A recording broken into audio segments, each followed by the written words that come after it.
Trilhas da Democracia de hoje debate as desigualdades e as resistências no Brasil e em Moçambique. Os nossos convidados são Débora Brito, jornalista da Marco Zero Conteúdo, e Boaventura Monjani, ativista moçambicano, jornalista e doutorando do Centro de Estudos Sociais da Universidade de Coimbra, em Portugal. Eu começaria fazendo a seguinte pergunta a vocês dois. Quais são as proximidades que existem entre a realidade brasileira e a realidade moçambicana?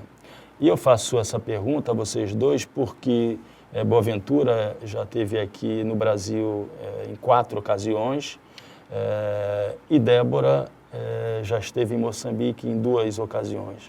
Então, vocês são respectivamente moçambicano e brasileira, mas já conviveram de alguma maneira com a realidade brasileira e moçambicana. Boaventura. Bom, eu penso que há profundamente mais diferenças que semelhanças, né, que proximidades. É uma pergunta complexa, mas eu penso que dentro das proximidades que há, eu poderia destacar o fato de o Brasil ter uma população negra de origem africana bastante significativa no país, o fato de pertencer a um sul global em relação ao centro, não é, ao centro do mundo, não é? E, portanto, e aliás, temos a mesma língua, fomos ambos colonizados por Portugal, e penso que tem havido uma série de intercâmbios, uma série de relações que se estabelecem entre os dois países no campo da academia, no campo dos movimentos sociais, no campo do ativismo, e, portanto, são proximidades que agora me ocorrem. Débora, você que morou 4 meses em Moçambique, depois retornou a Moçambique num projeto de produção de um documentário que lidou com as mulheres. Qual é essa condição da mulher negra moçambicana e a condição da mulher negra brasileira? Ainda no marco das proximidades existentes entre essas 2 realidades. Acho que essa é uma provocação, né? Quando Boaventura fala também que é uma pergunta complexa, essa pergunta me motivou a voltar para Moçambique 4 anos depois da minha primeira experiência, em que eu passei mais tempo, morei lá. Eu falo muito a partir do local do encontro com as mulheres. Eu acho que eu tenho condições de falar muito pouco sobre a realidade da mulher moçambicana, mas me interessou muito um processo particular vivido quando me descubro e me entendo e me afirmo quanto a mulher negra a partir da experiência de viver em Moçambique, retornar para casa e aí entender como o processo de diáspora, um processo de busca pela ancestralidade, ele completa um ciclo e aí eu me entendo enquanto mulher negra. Eu voltei para Moçambique com essa pergunta: o que é que aproxima, o que é que nos distancia? Eu acho que hoje, atualmente, eu tive um contato em 2014 e em 2018 com o movimento de mulheres organizadas lá. E é muito interessante perceber que são os movimentos de mulheres que estão no campo também, em grande parte, mas que eu convivi mais na cidade, né, na capital, Maputo, que estão à frente de vários questionamentos sobre democracia, sobre direitos, não só das mulheres, mas da sociedade em geral. Então, eu fiz uma análise e me tocou muito profundamente, por ser uma mulher, a experiência das mulheres que estão lutando lá para fazer uma transformação extremamente radical na sociedade moçambicana, né? Em busca de direitos por elas. Eu acredito que, tanto aqui no Brasil, um movimento de mulheres muito novas, mulheres negras, se reconhecendo enquanto negras, né? Depois de um processo de apagamento aí histórico da nossa identidade, essa proximidade mesmo daquilo que a gente compartilha. Mas é extremamente complexo, pois, quando Boa fala, né, também das relações Brasil e Moçambique no sul global, hoje a gente tem consciência também de que o Brasil está em Moçambique, explorando Moçambique, né, empresas brasileiras.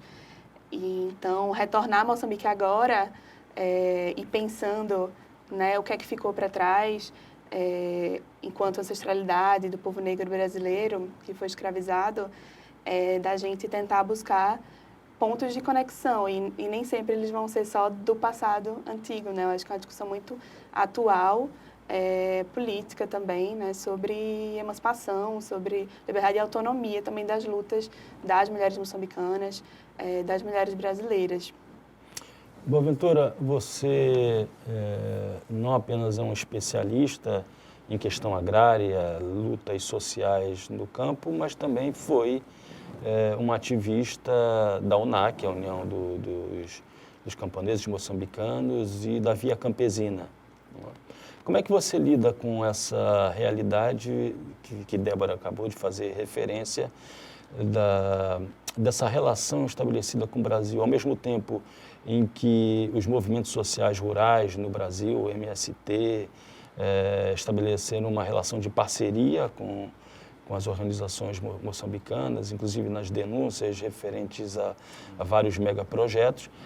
O Brasil também, como Débora acabou de dizer, foi patrocinador desses mesmos megaprojetos que são responsáveis pela usurpação da terra dos trabalhadores rurais em Moçambique.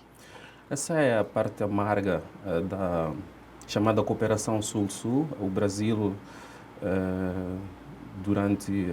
ou seja, a partir de um certo período, né, penso que há 15 anos atrás, porque antes disso o Brasil não tinha interesse no continente africano, mas há 15 anos atrás vimos um interesse que cresceu do Brasil, não só diplomático, mas como também dizes, do capital brasileiro a se instalar em vários países do continente africano. Em Moçambique, especificamente, o Brasil envolveu-se em empreendimentos agrícolas, mas não só, também de construção de infraestruturas, públicas, nas quais, os quais foram profundamente problemáticos.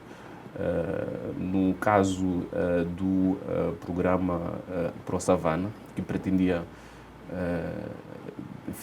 replicar os modelos brasileiros de produção monocultural de commodities. Do agronegócio. Do Cerrado brasileiro. Nesse caso em particular, os movimentos sociais, a sociedade civil moçambicana, entendeu isso como um processo imperial, ou subimperial, como queira chamar, porque viu-se na situação de, perder terras que são hoje usadas para a agricultura camponesa, que sustenta a maior parte dos moçambicanos, em benefício do agronegócio e do capital, não só brasileiro, mas também o japonês, etc, etc. E, portanto, na área da construção de infraestruturas públicas, o Brasil, através da Odebrecht, eu nunca sei pronunciar esse nome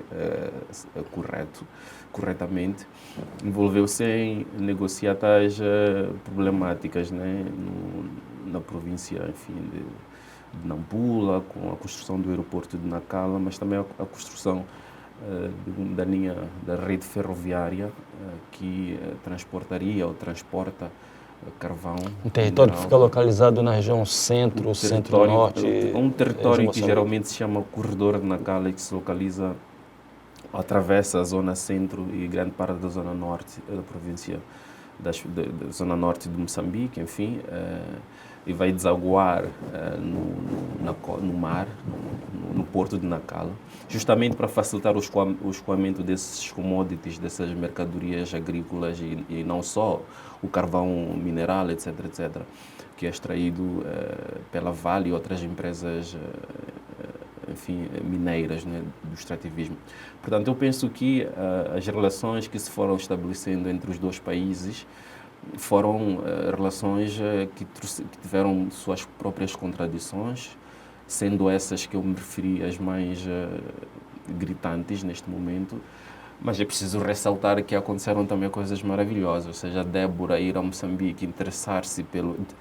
descobrir-se ou redescobrir-se em Moçambique e voltar a Moçambique e filmar um documentário, são coisas maravilhosamente espetaculares de mencionar. Portanto, a minha análise sobre o Brasil em Moçambique e na África ela não não se cinge apenas na parte amarga dessa cooperação. Eu pretendo mostrar também as coisas maravilhosas que aconteceram. Agora, é preciso lutar para que as coisas más desapareçam, é preciso lutar para que as coisas boas prevaleçam. Débora, da tua primeira ida a Moçambique resultou um livro-reportagem. Do que trata esse livro-reportagem? Então, quando eu vou a Moçambique, eu estudante ainda de jornalismo, né? Fiz parte de um projeto de dupla cooperação, que você fazia parte também, coordenava.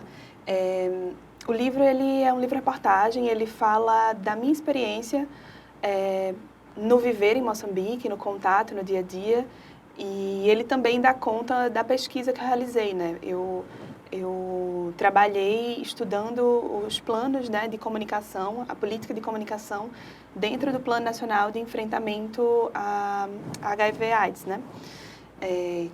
Lá em Moçambique. Então, eu também tive contato com quem estava, né, organizando numa frente, numa trincheira, tanto dos movimentos sociais como do próprio governo, né, para enfrentar uma questão que é muito crítica em Moçambique também, né? E a gente está vendo aí no Brasil agora também com um aumento de pessoas com HIV.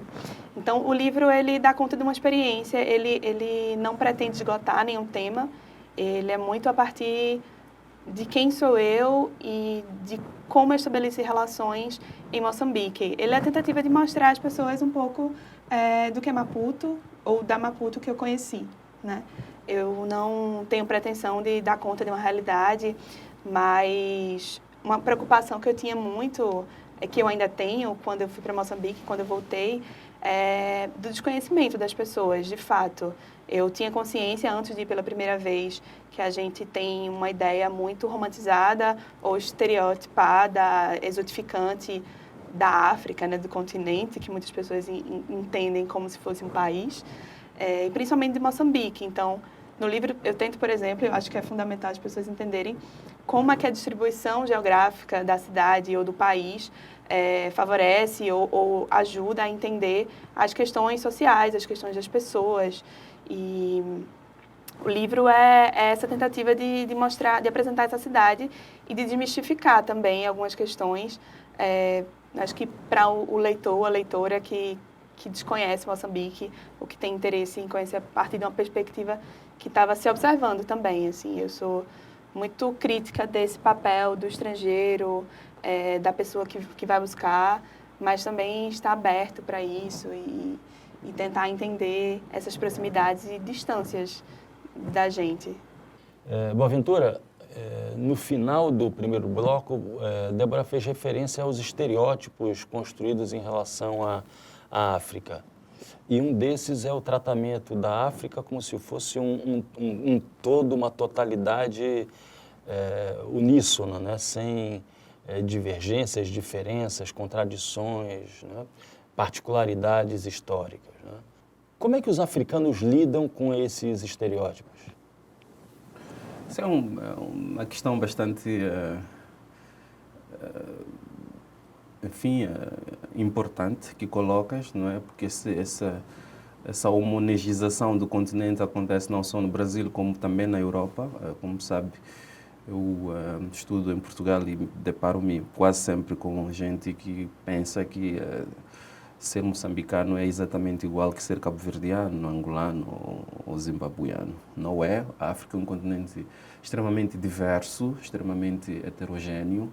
Tem 54 nações, tem mais de 1 bilhão de pessoas, fala centenas de milhares de diferentes línguas e é um continente multirracial, multiétnico, tão diverso quanto é a diversidade aqui no Brasil. Portanto, eu penso que esse é fruto, primeiro, de um projeto colonial que vendeu o continente africano como um continente, digamos, um território único de captura de escravos. Portanto, esses imaginários, essas ideias permaneceram. Mas também também fruto de um desconhecimento que tem outras razões, né? Outras raízes. Mas penso que São estereótipos que é possível curar, que é possível resolver através de, enfim, educação, através de produção, enfim, de programas comunicacionais, que nem todos os estereótipos são, na sua essência, portanto, profundamente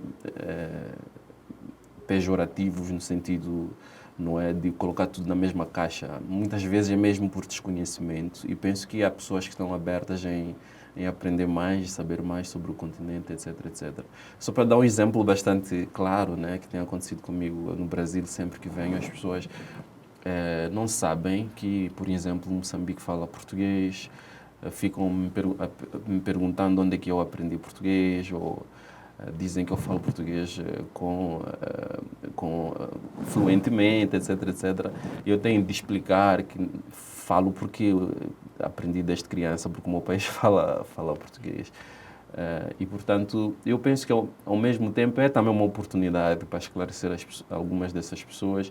Eu penso que esclareci algumas das pessoas que eu encontrei, e penso que pode também ser uma situação que nos dê a possibilidade de criar pontes, não é?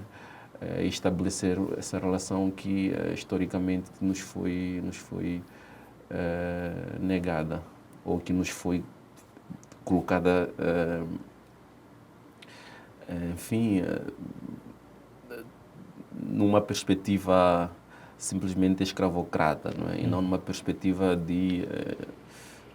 de construção entre povos, entre pessoas, entre realidades e entre culturas. Débora, você certamente deu a sua cota de contribuição, vem dando a sua cota de contribuição na desconstrução desses estereótipos, né? Primeiramente no teu livro-reportagem, e depois disso no projeto Ixicanoe, que é um projeto de produção de um documentário. Isso. Queria que você falasse um pouco sobre isso e de que maneira ele desconstrói esses estereótipos. Acho que quando Boa fala sobre essa possibilidade, né, o desejo de fazer o filme também afirmando a minha identidade enquanto mulher brasileira, negra, é também descrever narrativas outras, né, narrativas que não sejam reproduzindo ou ainda sob a tutela de uma ideia branca do colonizador, né?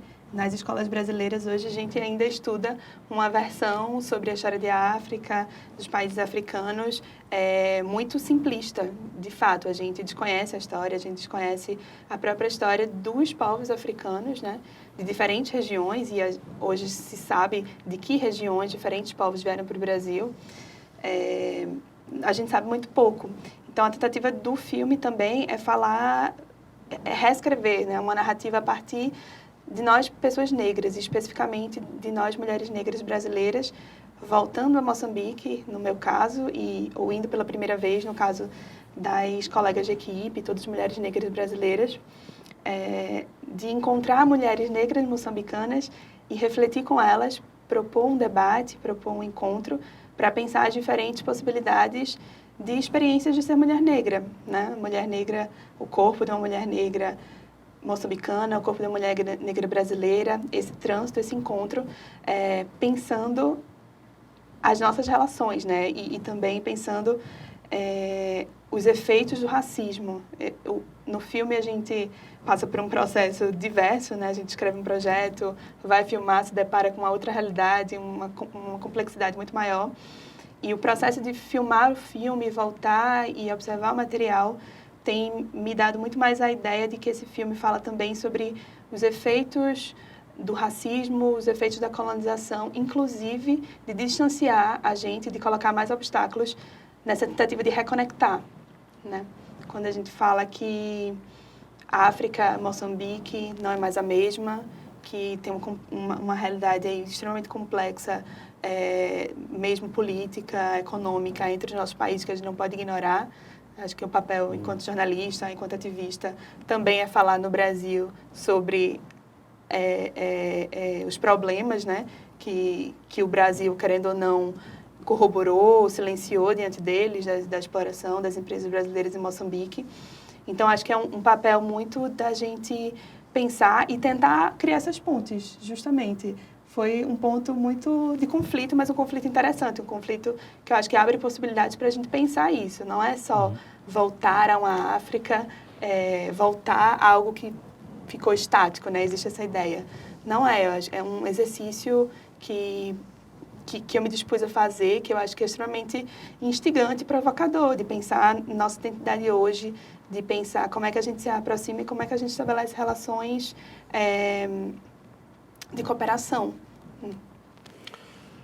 Ô, Ventura, fala um pouco sobre resistências, né? Você, na tua tese de doutoramento, que está em processo de redação, você faz estudos sobre 3 movimentos em 3 países diferentes, Moçambique, Zimbábue e África do Sul, 3 movimentos camponeses, rurais de resistência. Quais são as grandes descobertas que você fez nesse teu trabalho de investigação? Olha, o ponto central da minha investigação e da minha tese de doutoramento é desmentir a ideia que se tem, principalmente na literatura agrária, de que não há no continente africano movimentos genuinamente agrários, movimentos sociais do campo, não é? E que, que as contradições que decorrem da penetração do capital no campo não têm provocado a organização e organicidade. A minha tese olha para a questão das lutas rurais e das lutas camponesas num contexto mais regional, que é da África Austral, para mostrar que em contextos distintos, onde o capital penetrou e penetra de forma distinta, devido às especificidades de cada sociedade, de cada país, nomeadamente Moçambique, Zimbábue e África do Sul, as formas organizativas de protesto e de contestação, elas tomam, digamos, formatos inovadores, adequados ou em resposta ao seu contexto específico. Basicamente, estuda a União Nacional de Camponeses de Moçambique. Como sabe, Moçambique tem uma população maioritariamente rural, agrária, e, portanto, o campesinato representa a base social mais larga do país. E, estando ela em risco de perder terras devido à penetração cada vez mais intensiva do capital no campo, para a produção agrícola, mas também para a mineração e outro tipo de atividades no meio rural, o campesinato tem estado a organizar-se nesse contexto, e tem estado a resistir ao capital. O exemplo claro são as lutas que se verificaram desde 2011 contra o ProSavana, que inclusivamente puderam travá-lo. E a África do Sul é um contexto diferente. As lutas do campesinato que eu estudo lá é um movimento que se chama Zimbabwe Smallholder Organic Farmers Forum, que seria o Fórum de Pequenos Produtores Orgânicos do Zimbábue. Ele surge, esse movimento, através do processo da reforma agrária que foi implementado no Zimbábue a partir do ano 2000, não é? Devido também ao resultado de um processo popular de ocupação de terras que aconteceu no país. O movimento que eu estudo lá, ele não só quer demonstrar que a democratização da terra e a distribuição da terra pode possibilitar emergências de formas inovadoras de produção agrícola, etc., contra a lógica da agricultura capitalista, monocultural e inserida numa lógica internacional, etc. Eles produzem, enfim, usando técnicas agroecológicas, reconfigurando e ressignificando toda a lógica da produção agrícola, da produção alimentar, conectando-a com a questão, por exemplo, da ancestralidade, com a questão dos chefes espirituais, com a questão da natureza, etc. Na África do Sul a situação é completamente distinta. O movimento que eu estudo lá, que é o Food Sovereignty Campaign, mas na região da província do Western Cape, É um movimento que basicamente luta para ter terra, para pressionar a reforma agrária na África do Sul. Como sabe, a África do Sul continua sem resolver o grande problema da desigualdade, né, da distribuição de terras. 67% das terras agrícolas produtivas na África do Sul estão nas mãos de grupo de farmeiros brancos que se beneficiaram de políticas do apartheid. Apenas 15% das terras comunais, muitas delas improdutivas, que estão no controle do que se chama Black Community Land, que seriam terras comunais, né? Muitas das vezes completamente problemáticas. Portanto, tu tens hoje na África do Sul um movimento agrário que luta para forçar tanto o Estado sul-africano, mas também para confrontar o capital agrário, para reaver a terra sem compensação, não é? Porque os debates sobre a reforma agrária na África do Sul sempre aconteceram desde que o Mandela foi liberto, desde que o Congresso Nacional Africano, que é o partido do Mandela, tomou o poder, não ficou resolvida. A minoria branca na África do Sul continua a controlar não só as terras, mas as minas, os bancos, todo o setor produtivo. Portanto, são contextos completamente distintos, mas que possibilitam a emergência de movimentos agrários, de agendas de luta específicos, mas que se conectam um com o outro. Só para dar um exemplo muito concreto, eu fui a um encontro em que estes movimentos estavam, reunidos. Importa realçar que eles fazem parte também de dinâmicas regionais de articulação e fazem parte, estes três movimentos, de um movimento global de resistência que é a Via Campesina. Portanto, estão conectados, as suas lutas estão articuladas. Foi possível ver nesse encontro diálogo entre camponeses dos três países, a forma como eles se sentiam conectados um com o outro. Um camponês sul-africano, geralmente o campesinato sul-africano é sem terra, muito dele é trabalhador agrícola explorado. Ele respondeu a um camponês zimbabuiano, o qual estava inspirado com o exemplo, com o processo da reforma agrária no Zimbábue, o qual isso dá-lhe esperança de que algum dia, afinal, poderá ser proprietário ou ter posse de terra. Portanto, a minha investigação é justamente ressaltar e mostrar e destacar essas experiências de luta, de organização e de resistência, para rebater a ideia de que o capital não é resistido no campo africano. Bom, o nosso programa chegou ao fim, o Trilhas da Democracia fica por aqui. Eu gostaria de convidá-los a acompanhar na próxima semana um outro programa, enquanto está marcado.